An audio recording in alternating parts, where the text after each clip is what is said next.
سعادة الإنسان وهناؤه في الدنيا في سلامة قلبه، وكذلك في الآخرة يوم لا ينفع مال ولا بنون إلا من أتى الله بقلب سليم.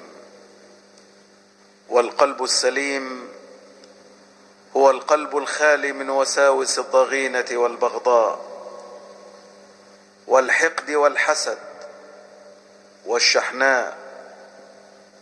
لسان حاله كلما أصبح في نعمة يردد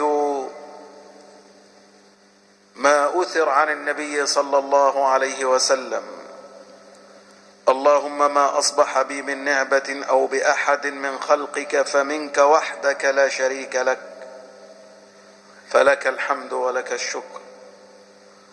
وإذا رأى أحدا من المسلمين في نعمة تمثل بقول ربه: ذلك فضل الله يؤتيه من يشاء والله ذو الفضل العظيم. وإذا رأى مبتلا قال: الحمد لله الذي عافاني مما ابتلاك به وفضلني على كثير ممن خلق تفضيلا.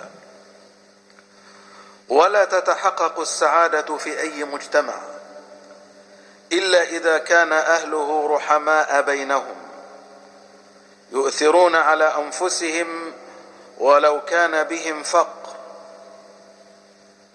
يؤثرون على أنفسهم ولو كان بهم حاجة، لا شح في نفوسهم، يدعون ربهم لإخوانهم بالمغفرة وبألا يجعل في قلوبهم غلا للذين آمنوا، بل هم أذلة على المؤمنين متواضعون لهم، هم أذلة متواضعون لأن صدرهم سليم. إنها سلامة القلوب وصفاء النفوس ونقاء الصدور وطهارة الضمائر، وهي الصفات التي يجب أن نتحلى بها جميعا لنسعد في الحياة الدنيا وفي الآخرة، كما سعد الصحابة والتابعون ومن تبعهم،